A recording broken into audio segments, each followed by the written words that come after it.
So we continue with 1226b. Let's see, just let me pour a drop of tea here.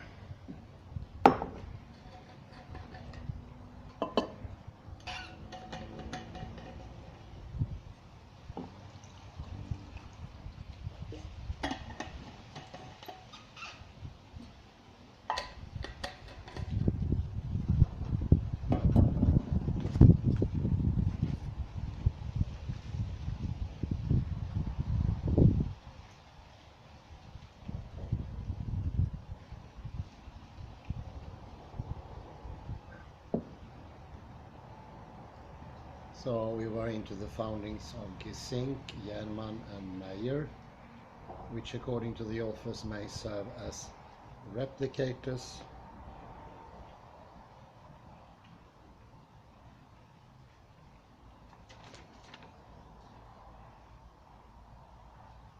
of an underlying frequency pattern of the quantum mechanic, quantum vacuum. The authors expressed their view in the abstract of a paper published in 2020. Meta-analysis of current biophysical literature reveal the effects of similar EMF frequency patterns in a wide range of animate and non-animate systems.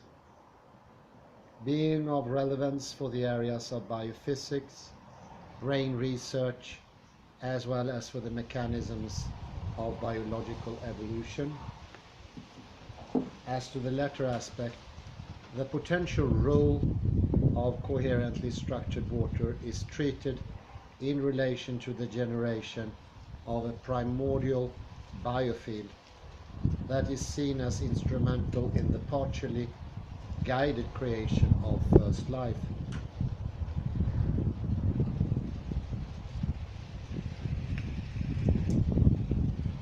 We hold in general that nature is guided by a discrete pattern of harmonic solitonic waves, likely originating from quantum vacuum fluctuations.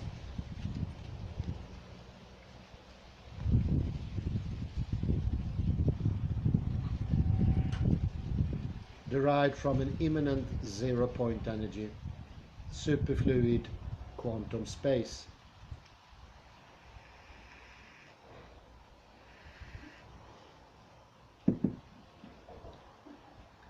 We propose, therefore, that the pro-life EM frequency bands identified in our earlier studies may literally act in concert as tonal, octave-based symphony to provide living systems, including the brain, with information embedded in such harmonic-like resonance patterns.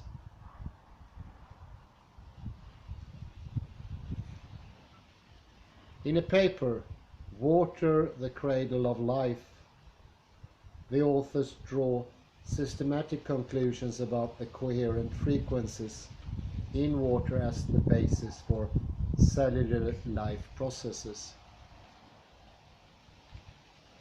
In this section, the authors draw the conclusion that coherent frequencies promote quantum entanglement on the intra and extracellular levels, and in this way support the development of larger coherent domains.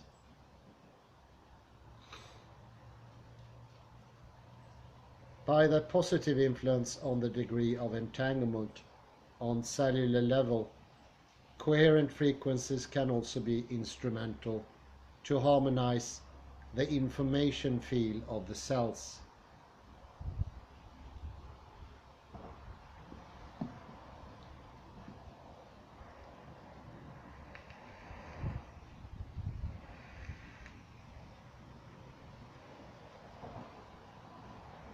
Which is defined by the sum total of the quantum entanglements of the cells internally and externally.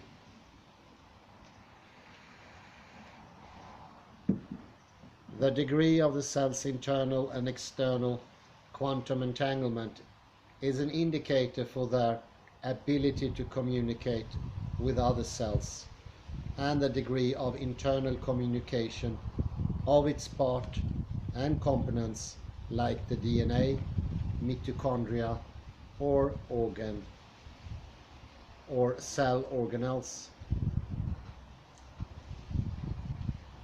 As Gesinck and Meyer's research and conclusions are based on more than 500 studies of the biological and medical effects of frequencies, they are a strong basis for the further research on the effect of frequencies on cells, organisms, and their underlying information field.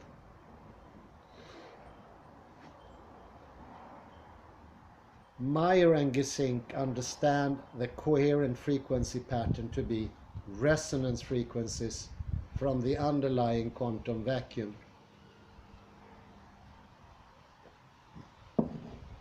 Which they consider to be closely related to the information field in a Bohmian sense. Coherent frequencies therefore may serve to strengthen the resonance of coherent domains of living organisms to the underlying information field quantum vacuum.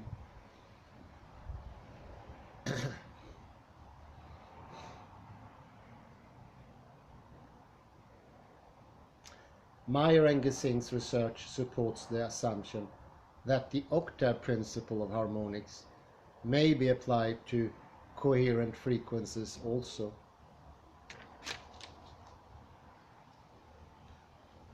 This means that a coherent frequency is obtained by multiplying a coherent frequency with a multiple of 2.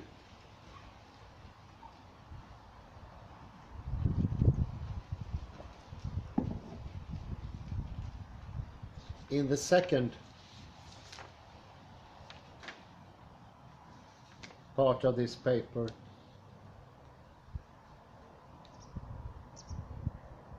(214) of these frequencies from 0.4 Hz to 1 MHz are tested in a controlled trial for their influence on the sense of coherence of healthy humans.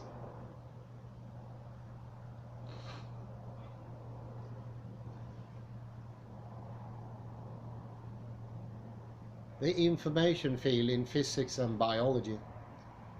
Information influences on physical random processes.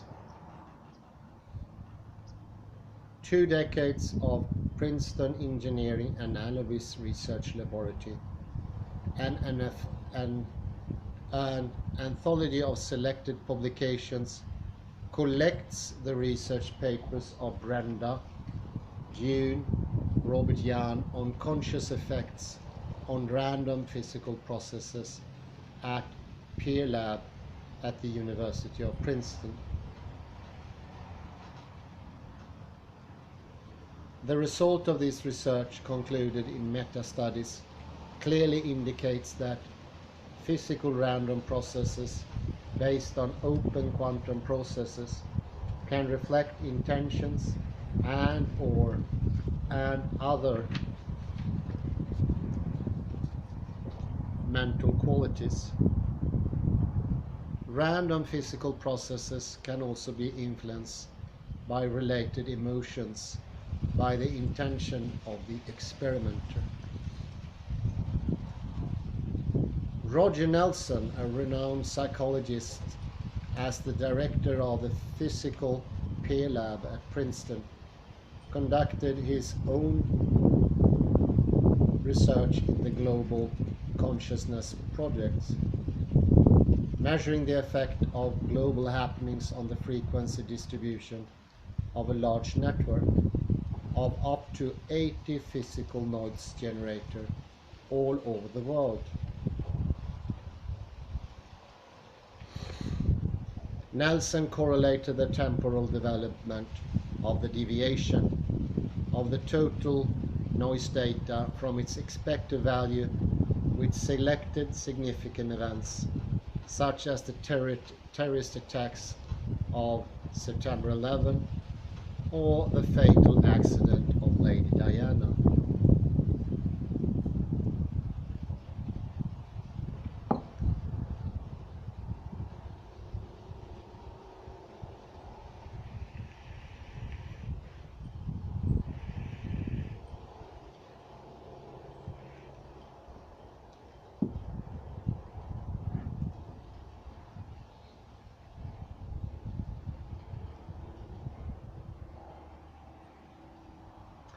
Nelson concluded that events that make a strong emotional impact on the collective consciousness are statistically significantly correlated with a strong deviation of the cumulative noise data from the expectation value. He published his research conducted over 20 years in a book called Connected: The Emergence of Global Consciousness, postulating the existence of a global mind of humanity which corresponds to a global information field and modulates physical random processes. The work of Nelson and Radin indicates that the signals of physical noise generators could carry information based on the intention of the users and a potentially existing global information field. An emerging field called Global Consciousness by Roger Nelson. This global information field is the global counterpart to and interacts with the individual information field of human being.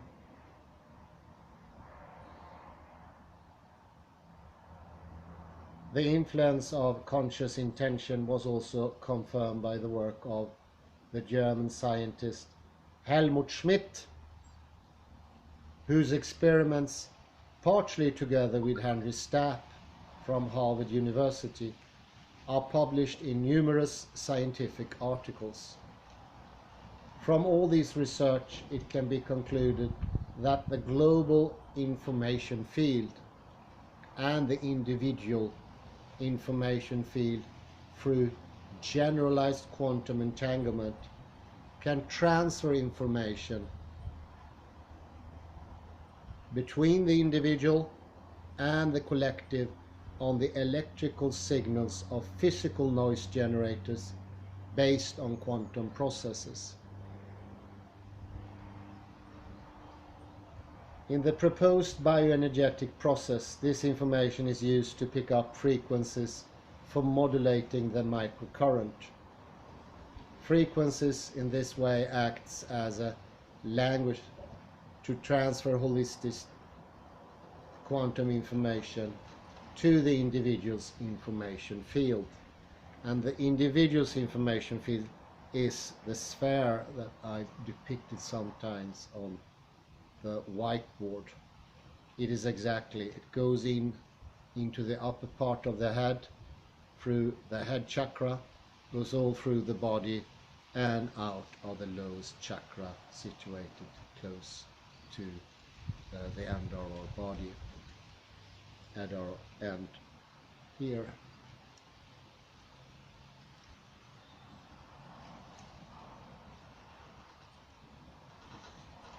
To the individual's information field too.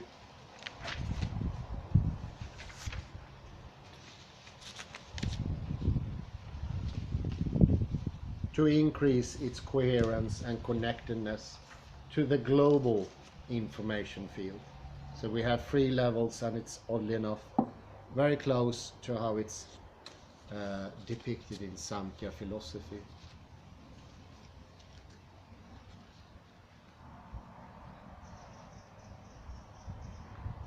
Frequencies modulated electrical fields and currents that enforce coherent states of neuronal activities have been experimentally demonstrated by Fröhlich F. and McCormick in 2010, Singer 2011.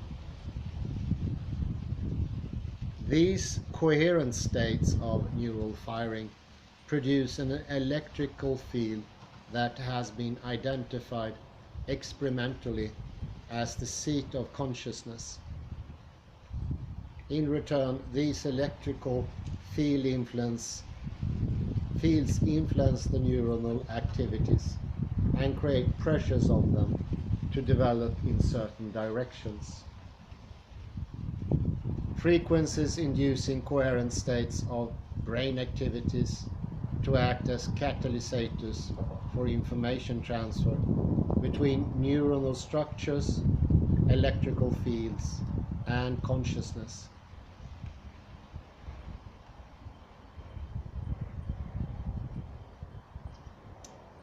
This idea of an information field that interacts through quantum processes with the matter has been substantiated by the models and research of interdisciplinary scientists such as Einstein's protégé David Bohm, the Bohm-Arhanov effect,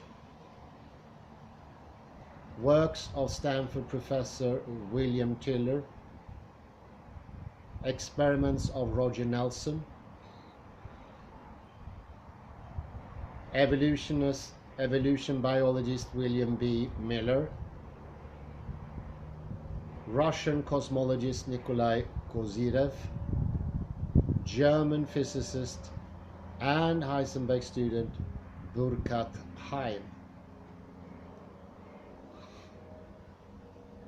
Guidance from the informational field to support biological processes. The information field is considered by scientists such as Rupert Sheldrake, William Miller, William Tiller to be a guide to understanding the evolution of life on this planet. Also, Robert Becker addresses the concept of morphogenetic shaping field, from which the blueprint of growth is derived.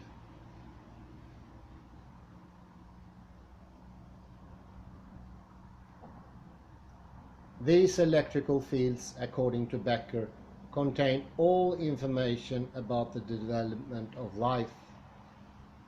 The development consists of non-local information accumulating as the memory of nature to develop higher order and more complex systems.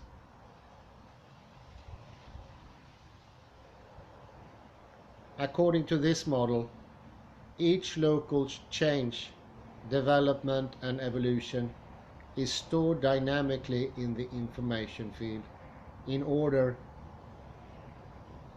to non-locally guide random processes and to increase the complexity and coherence of life.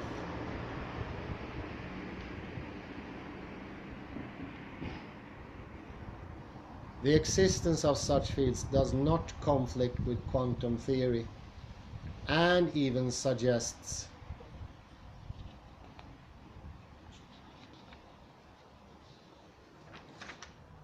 that random quantum processes can be connected to the communication between any dynamic system and the global non-local information field.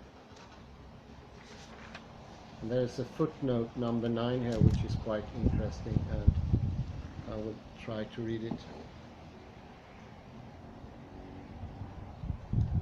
It is certain that information is being sent and received within and across the cell at all times, reverberates externally and has further reciprocal effects. The context of information transfer across a vast multicellular constituency is obviously complex and based upon receiver and sender characteristics, which is perforce a function of velocity that depends upon the medium of transfer and information type. Further yet, a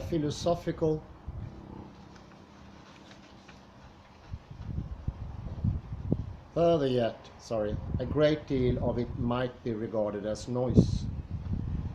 The appropriate means of assessing its summation might be best considered as a complex information field, and in turn, such an active informational field has its epicenter within and overlaps every cell and projects beyond it.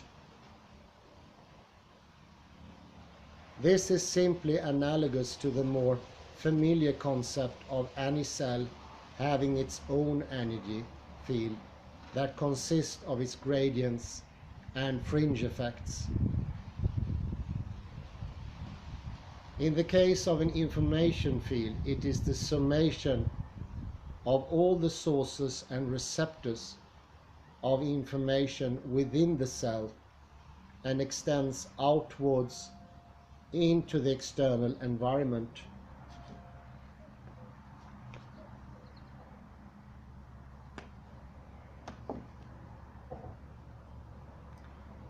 The term field is appropriate since there is no reason to suspect that there is any exclusivity for reception of information within any purported network.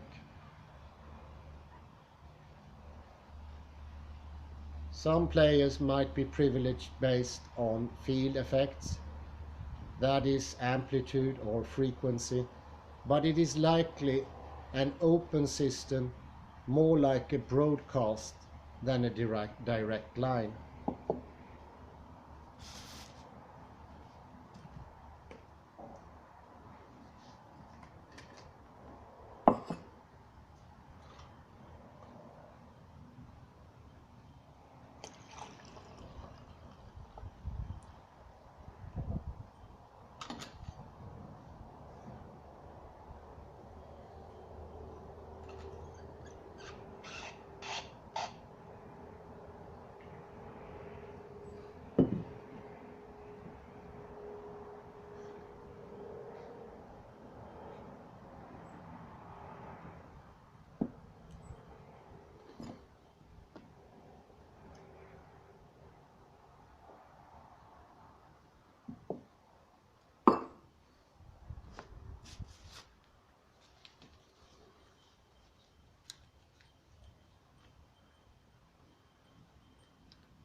The term field is appropriate since there is no reason to suspect that there is any exclusivity for reception of information within any purported network. Some players might be privileged based on field effects, that is amplitude or frequency, but it is likely an open system, more like a broadcast than a direct line.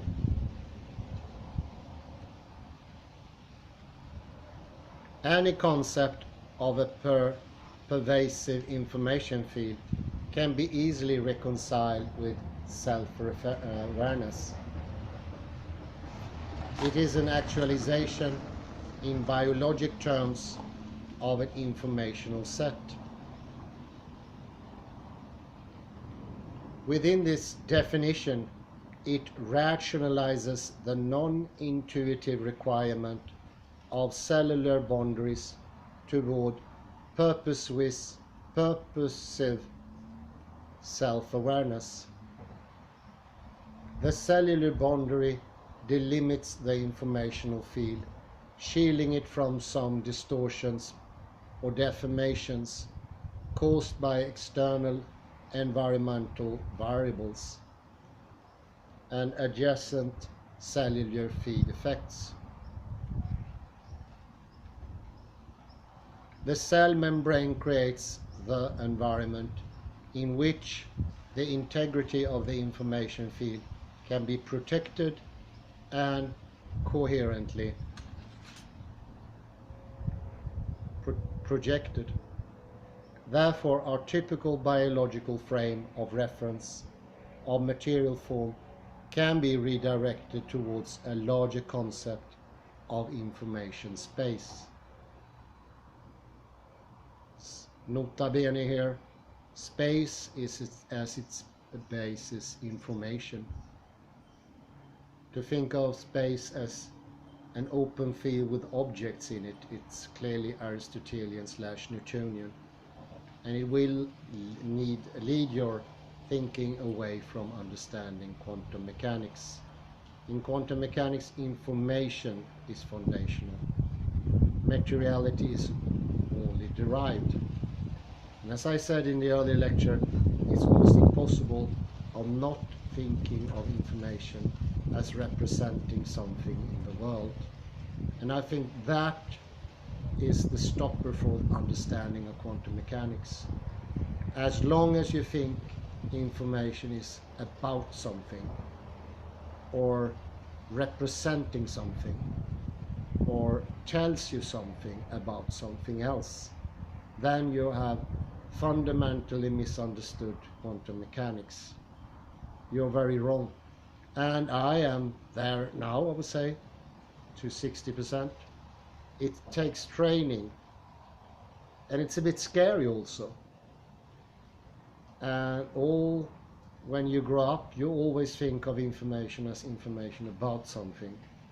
And this is this aboutedness that, of course, Wittgenstein tried to help us from with his private language argument and a language world argument.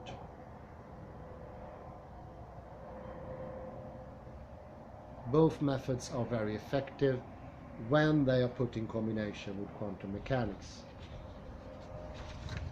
It is firstly then that they began to really take off and fly.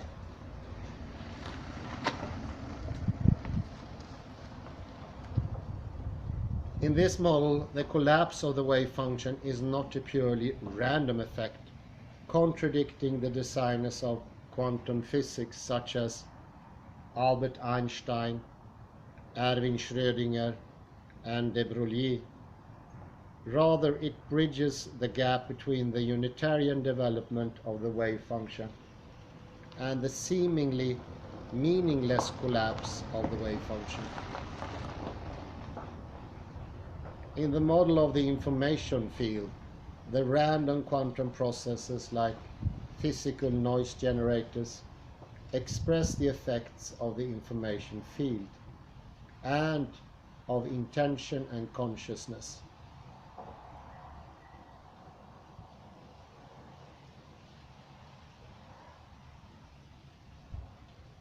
The physical noise generator used in the proposed bioenergetic processes is based on open quantum processes in the p-n junction, which is the quantum shot noise of a transistor or a diode.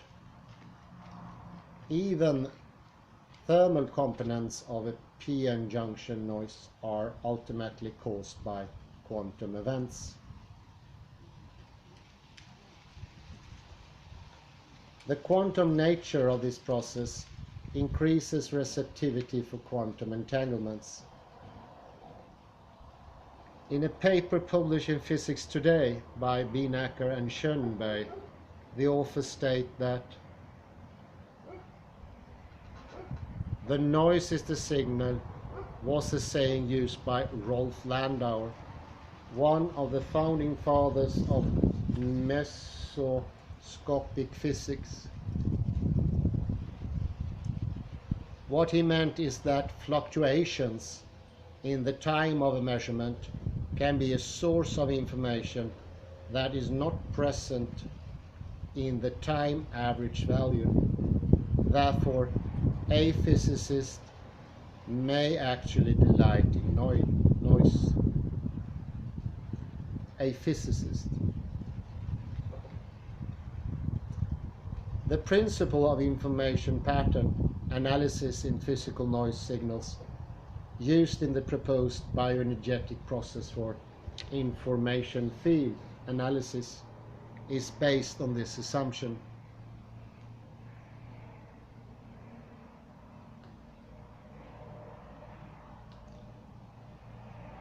Quantum physics, consciousness and information.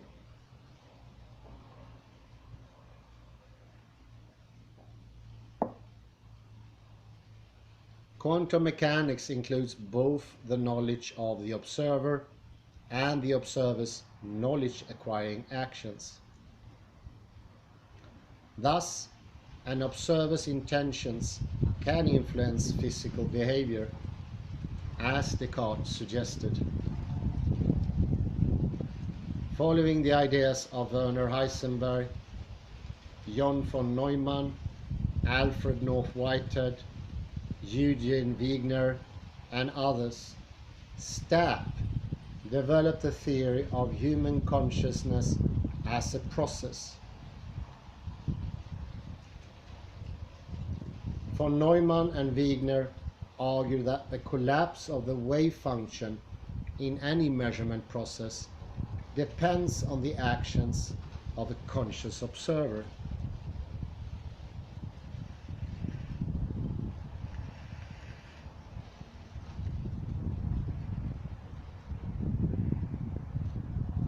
Stapp's premise is similar to those of Roger Penrose, the Australian philosopher David Hodgson, and the British philosopher Michael Lockwood. Penrose and Hodgson consider non-local quantum effects over areas of the brain to be much larger than the microscopic size of a single atomic processes.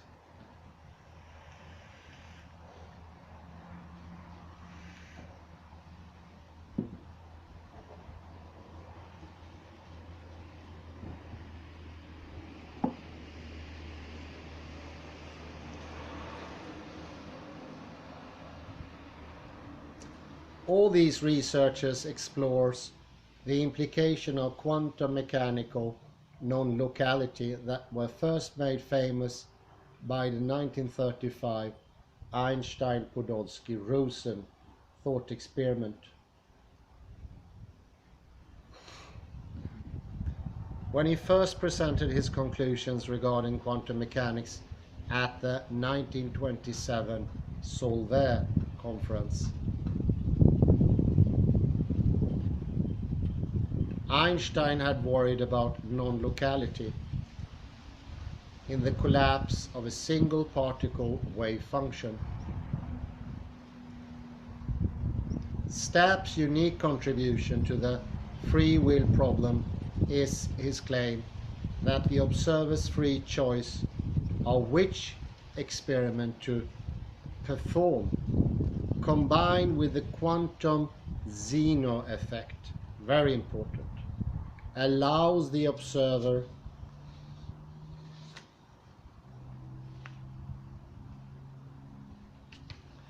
by his own free choices to hold stably in place a chosen brain activity that would normally fade away.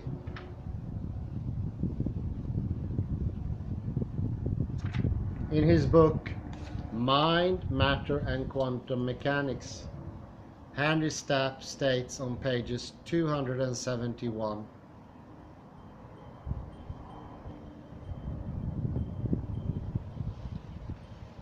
"Still, I believe that there will be near unanimous agreement among quantum physicists that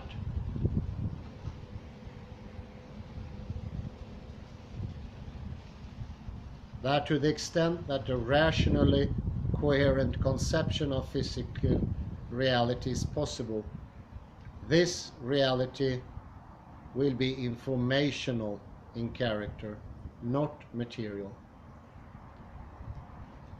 For the whole language of quantum physicists, when he's dealing with the meaning of his symbols, is in terms of information, which an agent may or may not choose to acquire, and in terms of yes or no answers that constitutes bits of information. Just getting that one idea across could make a significant inroad into the corruptive materialist outlook that, more than 3/4 of a century after its official demise as a basic truth about nature, still infects so many minds. How truly, how grand.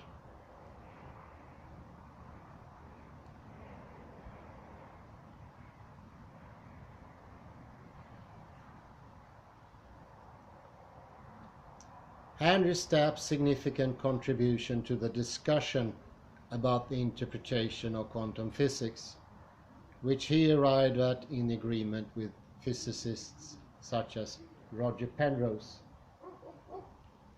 is the conviction that material nature can be influenced by human consciousness through macroscopic quantum states in the brain, Hammeroff Penrose 2017, and that this level of reality is the level of information which in relation to mind and consciousness is not just epistemic, but a fundamental ontological nature.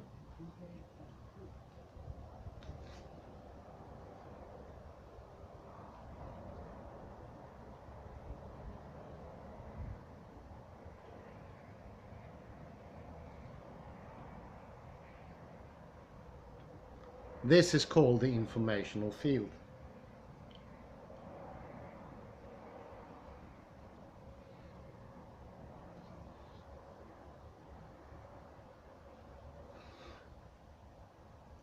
Through which the intention of consciousness can influence quantum processes like the physical noise generator contained in the proposed bioenergetic process. This was experimentally proven by the Peer Lab experiments and used as the scientific basis for Roger Nelson's Global Consciousness Project. The concept of an ontological level of information field, influenced by consciousness and creative acts of the mind, and interacting to matter through the stochastic collapse of the wave function, is a common conclusion of many researchers, including Henry Stapp, Penrose, Laszlo, von Neumann, David Bourne, etc.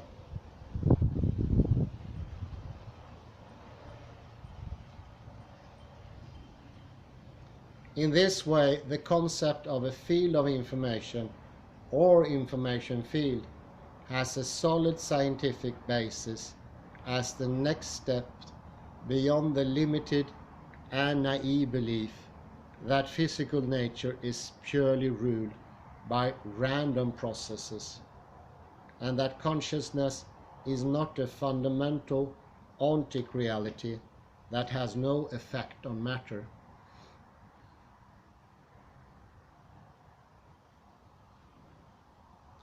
The very concept of quantum theory and the experiments of Peer actually defeats this unsophisticated materialistic version which continues to maintain the mechanistic worldview of Cartesian philosophy and Newtonian physics.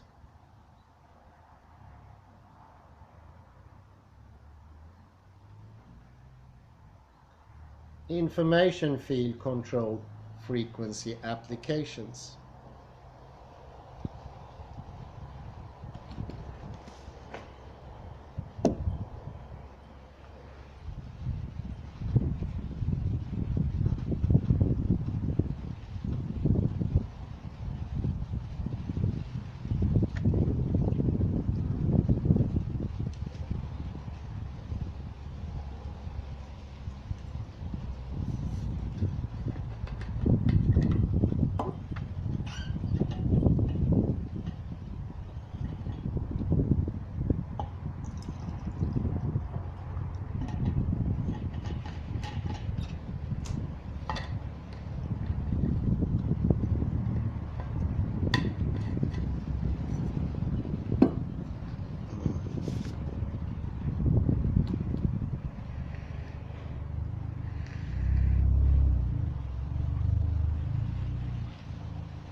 The discussed bioenergetic process uses the quantum-based physical noise generator to acquire guiding information from the global information fields and information field and the intention of the user.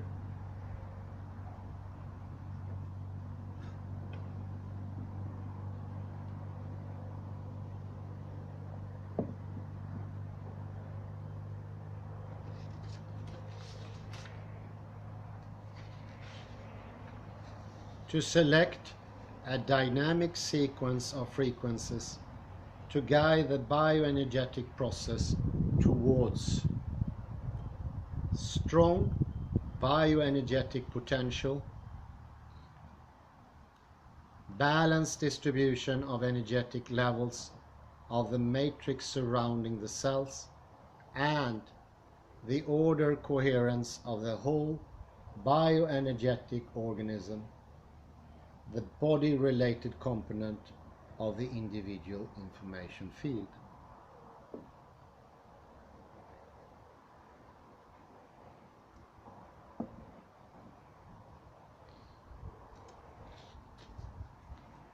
The selected process of the information field controlled choice of frequencies gives the organism a clear direction towards bioenergetic and bioelectric coherence and balance.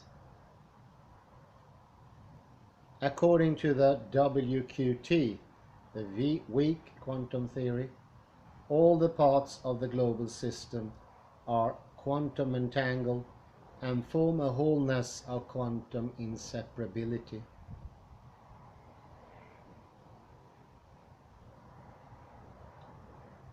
The global information field, the bioelectric field, and the physical noise generator, and the selected sequence of frequencies are the four components of a global system. According to the underlying intention of the weak quantum theory, its four components are pairwise quantum entangled. The physical noise generator acts as the central hub of this quadruple system, connecting the global information field, the bioenergetic field, and selected frequencies in a row of circular informational channels.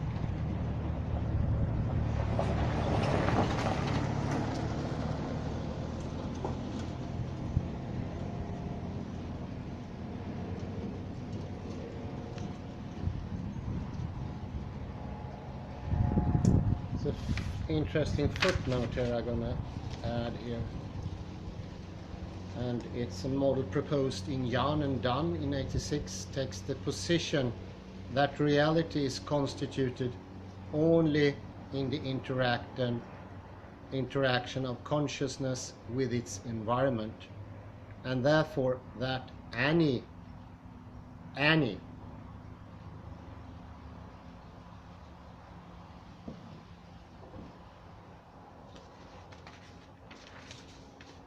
scheme of conceptual organization developed to represent that reality must reflect the processes of consciousness as well as those of its environment. In this spirit,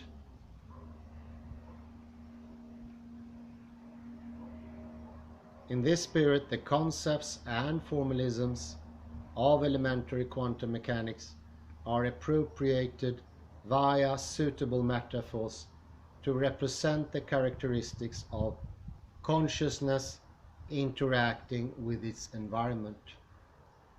More specifically, we propose that if a consciousness is represented by a quantum mechanical wave function and its environment, including its own physical corpus, is represented by an appropriate potential profile, Schrödinger's wave mechanics yields eigenfunctions and eigenvalues that can be associated with the cognitive and emotional experiences of that consciousness in that environment.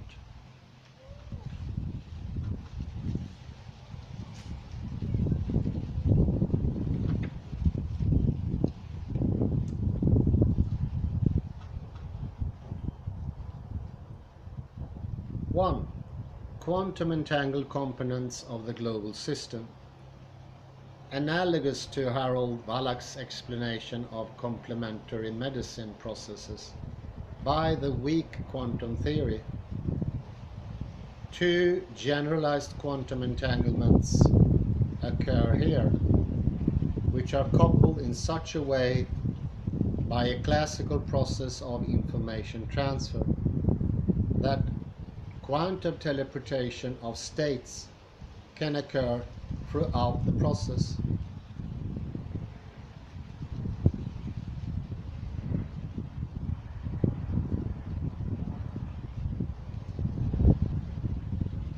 In this case, the physical noise generator A and the global information field C are entangled with the bioenergetic field B of the user.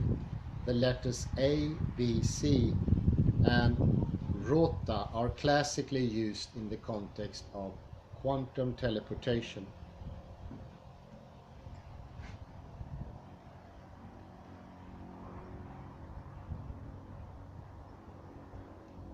And there is a figure here, it looks like a cross, and it handles physical noise generated entangled system A. And then we have bioenergetic field entangled system B, global information from C,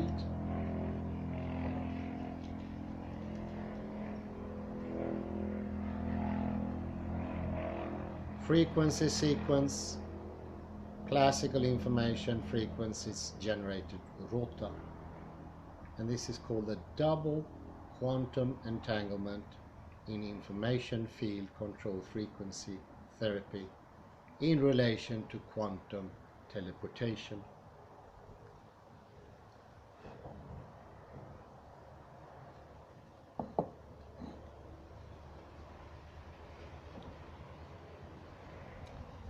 These entanglements correspond to the mechanisms and results of the peer lab research.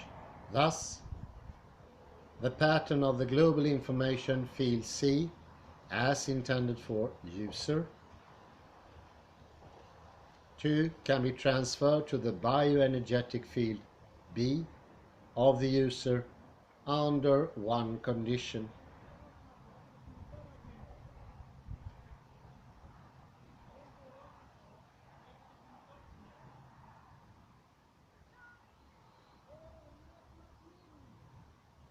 Namely, the information how the global information field C has influenced the physical noise generator. Go back to A.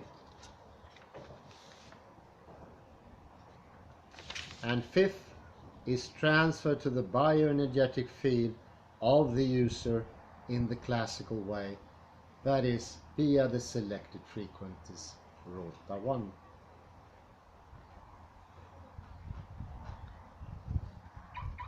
In the context of physical mechanism of quantum teleportation, the second entanglement between the bioenergetic field and the physical noise generator is called an EPR pair of the Einstein-Podolsky-Rosen paradox.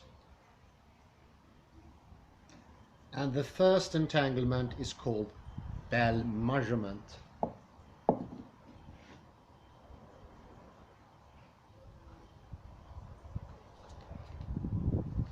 The following section describes the basic relationships of quantum teleportation using a simple diagram. 2. Double entanglement and quantum teleportation. In the following figure, quantum teleportation is shown in a simplified form with all the essential elements. The basic transmission path consists of the two photons A and B, which are entangled by a quantum process. In this case, the bioenergetic field B of the user and the physical noise generator A are quantum entangled in a generalized sense.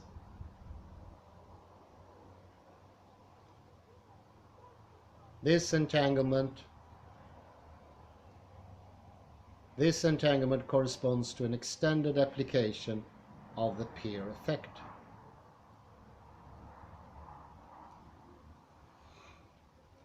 If the photon C is now entangled with photon A by a Bell measurement, the quantum state of photon C is transferred to photon B, but this is only effectively accomplished when information raw about the Bell measurement is transferred to photon B via a classical channel.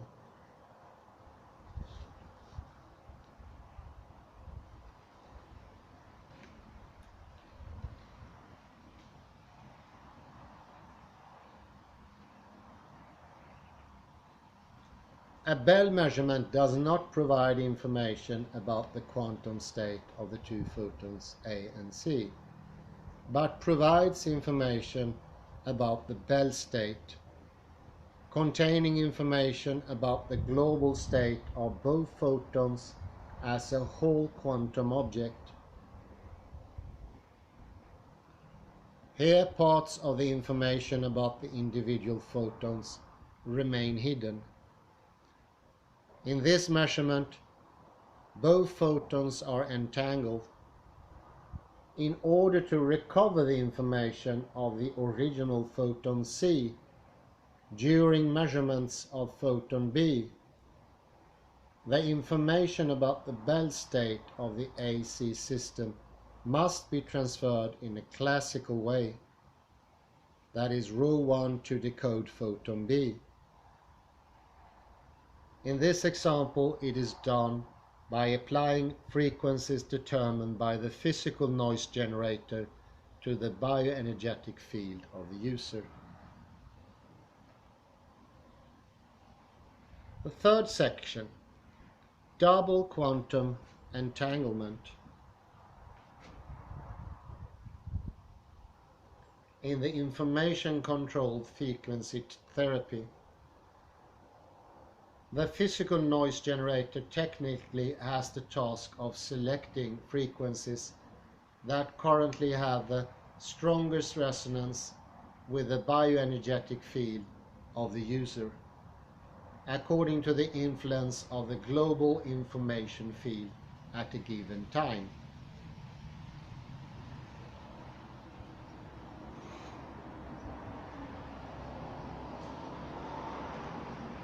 The physical noise generator, PNG, works for this purpose like the ones used in the experiments of Robert Jahn and Brenda Dune in the peer lab experiments.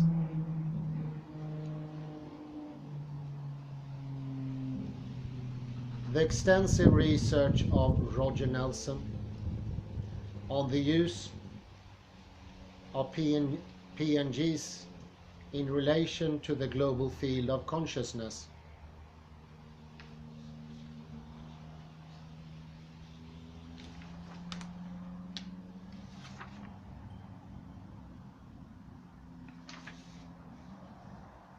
also shows that noise can map field resonances of humans. The cumulative deviation of the values of the noise generator signal from the expectation value is taken as a measure of the resonance of the respective frequency with the user's bioenergetic field.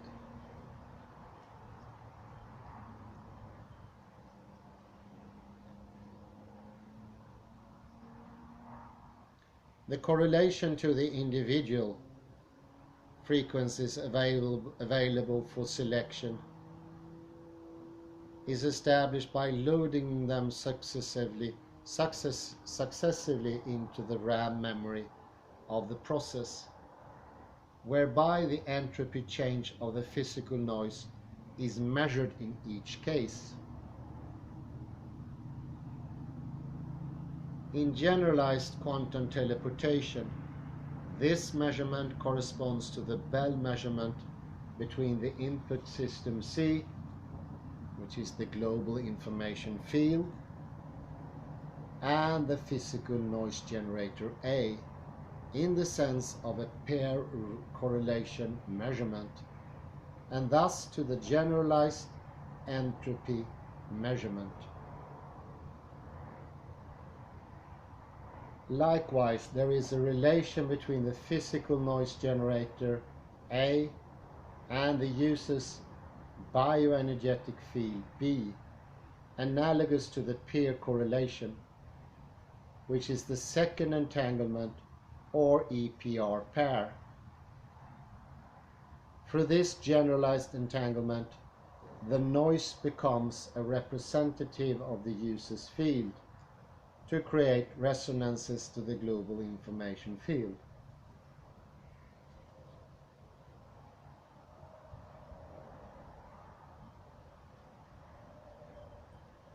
Four, generalized Bell measurement and classical information transfer. This generalized Bell measurement takes place on the entangled system, consisting of the global information field C and the noise generator A.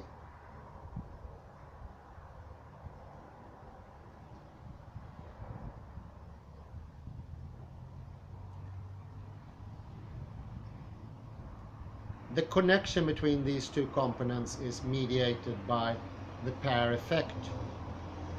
The noise generator determines a certain frequency sequence, rota 1, from the multitude of possible frequency combinations. This sequence now contains the information about the unit of the system, consisting of A, the noise generator A, B, the global information field C, which is classically transferred locally to the bioenergetic field of the users by the frequency generator rota. Thus, the original information pattern of the global information field C becomes decodable for systems B. That is, it is available to the individual field for bioenergetic balancing.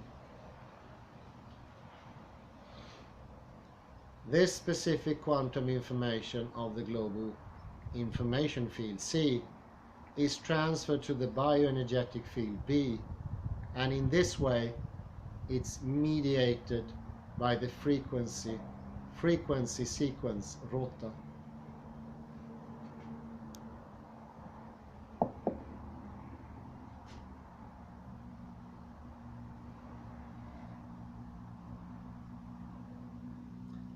The importance of amplitude in frequency therapy.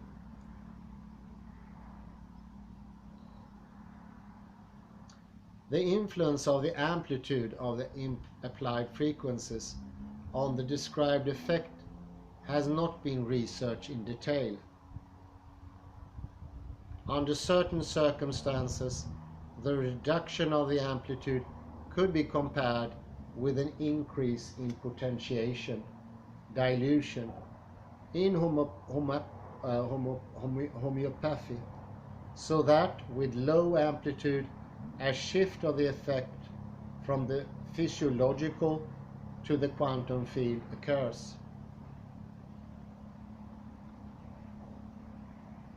If the frequencies are applied in the upper microcurrent range between 500 and 1000 microampere,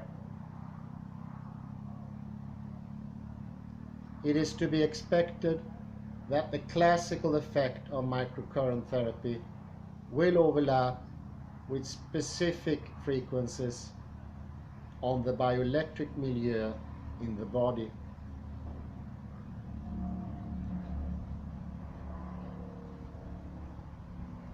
And the effect based on double quantum entanglement described above, by adjusting the amplitude,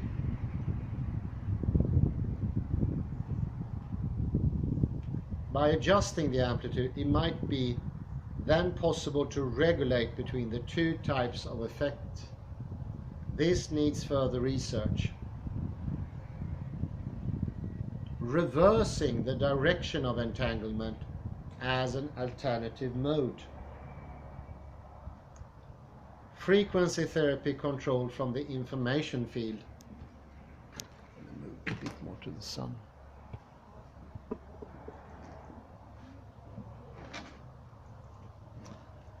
Well, I think it's about time to round up here. I was going to put a dot where I'm currently at.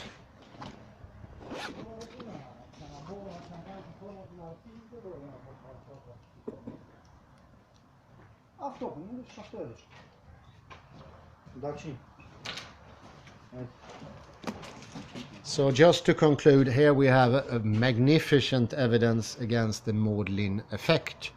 He is actually showing why everything will appear classical on the surface, because we introduce a classical element and that breaks the quantum entanglement, and therefore we get a connectedness in pairs. It's breaking in two parts. This breakage in itself is a necessary part of what a quantum field does and what information is. So you could say we are standing in 1 foot in one part of the camp that says that everything is information, but because the material foundational idea of classical physics still lingers on and also is necessary to make an experiment, this will give indication that might be that the only thing that exists are physical interactions. Actually, this was proven to be wrong in 1927 at the process and the conference in Solvay in Brussels. It is proven to be wrong. So it's a very strong argument there. I say thank you very much and have a very pleasant afternoon. Bye bye for now.